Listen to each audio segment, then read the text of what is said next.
ओम तत्सत। ओम श्री परमात्मने नमः। ओम श्री गुरुवे नमः। योग वशिष्ठ। चित्त रूपी वृक्ष को मूल सहित उखाड़ फेंकने का उपाय और अविद्या रूप कारण के अभाव से देह आदि कार्य के अभाव का वर्णन। श्री वशिष्ठ जी कहते हैं, श्री राम, इस प्रकार चित्त के परित्याग का उपाय कुंभ ऋषि के बतलाने पर अपने अंतःकरण में बार बार विचार करते हुए वे सौम्य राजा शिखीध्वज यह वचन बोले। राजा शिखीध्वज ने कहा, मुने, जाल जैसे व्याकुल मछली को पकड़ लेता है, वैसे ही इस चित्त को पकड़ लेना तो मैं जानता हूं, परंतु इसका त्याग मैं नहीं जानता। भगवान, सबसे पहले तो आप मुझे चित्त का क्या स्वरूप है या ठीक ठीक कहिए। इसके बाद प्रभु चित्त के परित्याग की यथावत विधि बतलाइए। कुंभ बोले, महाराज, वासना को ही चित्त का स्वरूप समझिए। उसका त्याग अत्यंत सुगम और सुख साध्य है। राज्य की अपेक्षा उस त्याग में अधिक आनंद है और पुष्प की अपेक्षा वह अधिक सुंदर। मूर्ख के लिए तो चित्त का परित्याग करना उतना ही दुस्साध्य है जितना कि पामर के लिए साम्राज्य प्राप्त करना। राजा शिखीध्वज ने कहा, मुने, आपके वचन से चित्त का स्वरूप वासनामय है, यह तो जानता हूं, परंतु उसका परित्याग वज्र के निकल जाने की अपेक्षा भी अत्यंत दुष्कर मानता हूं। यह चित्त संसार रूपी सुगंधित पुष्प है, दुख रूपी दाहजनक अग्नि है तथा शरीर रूपी यंत्र का संचालक। इसका अनायास त्याग जिस तरह होता हो वह बतलाइए। कुंभ बोले, साधो, इस चित्त का सर्वथा नाश ही संसार का भी नाश है। वही चित्त का अच्छी प्रकार से त्याग है, ऐसा दीर्घदर्शी महात्माओं ने कहा है। राजा शिखीध्वज ने कहा, मुने, परब्रह्म परमात्मा की प्राप्ति रूप सिद्धि के लिए मैं चित्त त्याग की अपेक्षा तो चित्त का विनाश ही विशेष अच्छा समझता हूं, परंतु सैकड़ों व्याधियों के मूल इस चित्त का भाव कैसे होता है। कुंभ बोले, राजन, शाखा फल और पल्लवों से युक्त चित्त रूपी वृक्ष का अहंकार ही बीज है। अतः आप उस वृक्ष को मूल सहित उखाड़ फेंकिए और अपना हृदय आकाश के सदृश निर्मल बना डालिए। राजा शिखीध्वज ने कहा, मुने, चित्त का मूल क्या है, अंकुर क्या है और इसका कौन सा खेत है, इसकी शाखाएं और स्कंद कौन है तथा यह मूल सहित कैसे उखाड़कर फेंक दिया जाता है। कुंभ बोले, महामते, यह अहंकार ही इस चित्त रूपी वृक्ष का बीज है, इसे आप जान लीजिए। परमात्मा की माया ही इस माया में संसार का खेत, इसलिए इस चित्त का भी वह परमात्मा की माया ही खेत है। इस प्रथम उत्पन्न मूल से अनात्म देह में आत्म विषयक निश्चय बुद्धि ही इसका अंकुर है।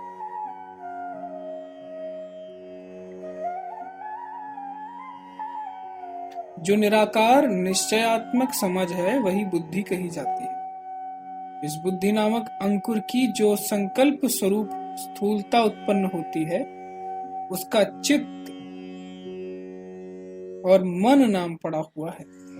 ये इंद्रियां ही इस चित्त रूपी वृक्ष की दूर तक फैली हुई लंबी विस्तृत शाखाएं हैं और जन्म और मरणात्मक हजारों अनर्थों के कारण शुभ अशुभ रूप फलों से परिपूर्ण जो तुच्छ विषय भोग हैं, वे इसकी बड़ी बड़ी अवान्तर शाखाएं इस तरह के इस कठिन चित्त रूपी वृक्ष की शाखाओं का वैराग्य से प्रतिक्षण छेदन करते हुए आप उसके अहंकार रूप मूल को उखाड़ फेंक देने वाले सच्चिदानंद परमात्मा के चिंतन में पूर्ण प्रयत्न कीजिए। राजा शिकीध्वज ने कहा, मुने, चित्त रूपी वृक्ष की शाखा आदि का छेदन करता हुआ मैं उसके मूल को अशेष रूप से किस तरह उखाड़ फेंकूं? कुंभ बोले, राजन, फल और स्पंदन आदि से युक्त विविध वासनाएं चित्त रूपी वृक्ष की शाखाएं हैं। तीव्र विवेक वैराग्य के द्वारा वे वासना रूपी शाखाएं नष्ट हो जाती हैं, क्योंकि जिसका मन किसी विषय में आसक्त नहीं है, जो मौनी और तर्क वितर्क से रहित है तथा जो न्याय से प्राप्त हुए कार्य का शीघ्र संपादन कर लेता है, उस पुरुष का चित्त नष्ट हो जाता है। जो पुरुष अपने पुरुषार्थ से चित्त रूपी वृक्ष की शाखाओं को काटता रहता है, वह मूल का भी उच्छेद करने में समर्थ हो जाता है। चित्त वृक्ष की शाखाओं का छेदन करना तो गौण है और मूल का छेदन करना प्रधान। इसलिए आप अहंकार रूपी मूल का उच्छेद करने में तत्पर हो जाइए। महाबुद्धे,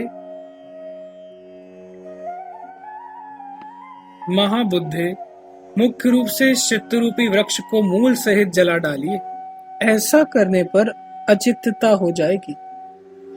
राजा शिकीध्वज ने कहा, मुने, अहम भावात्मक चित्त रूपी वृक्ष के बीज मूल को जलाने में कौन सी अग्नि समर्थ होगी?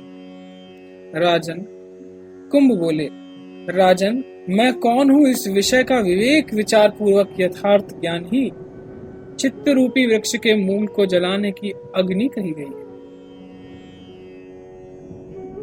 राजा शिकीध्वज ने कहा, मुने, इस विषय में मैंने अनेक बार अपनी बुद्धि से अच्छी तरह विचार कर लिया। मैं अहंकार नहीं हूं और न पृथ्वी और उसके अंतर्गत वन मंडल आदि से मंडित जगत ही। जड़ होने के कारण पर्वत का तट, विपिन, पत्र, स्पंदन आदि और देह आदि मैं नहीं, तथा मांस, हड्डी और रक्त आदि भी मैं नहीं। मैं ना तो कर्मेंद्री हूं और ना ज्ञानेंद्री।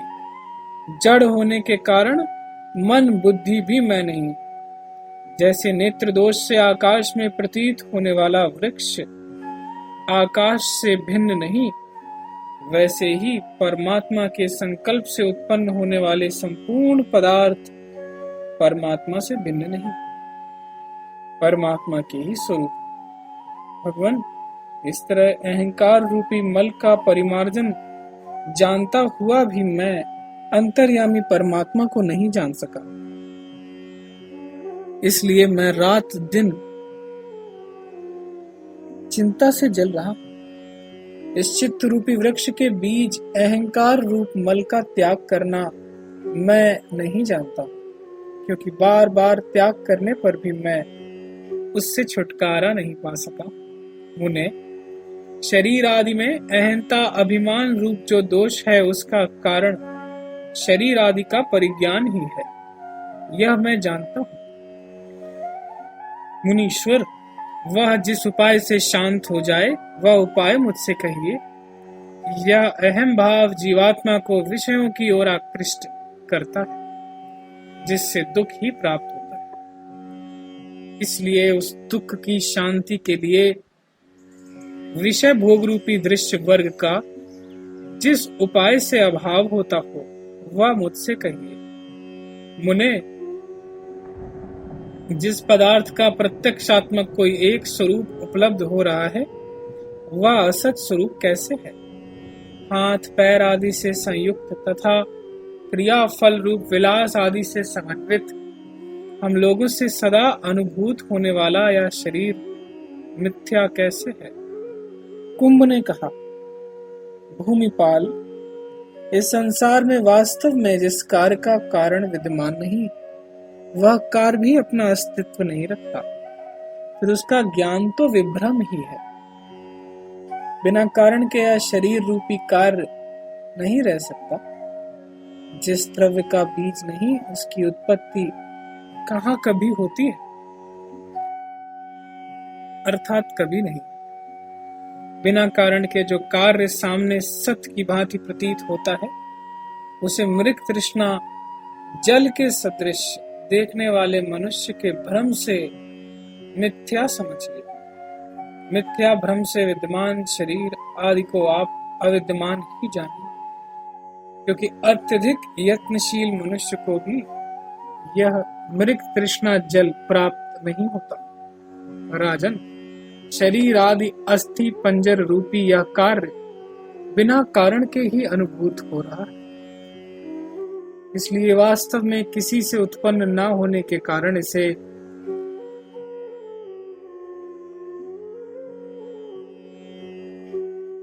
अविद्यमान ही जानिए।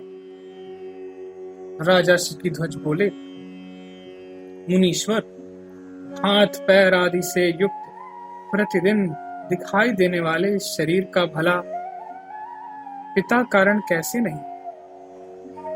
कुंभ ने कहा, राजन, कारण रूप पिता का भी अभाव होने से वास्तव में पिता भी कारण नहीं। जो पदार्थ असत से उत्पन्न होता है वह असत ही है। कारभूत पदार्थों का कारण बीज कहा जाता है।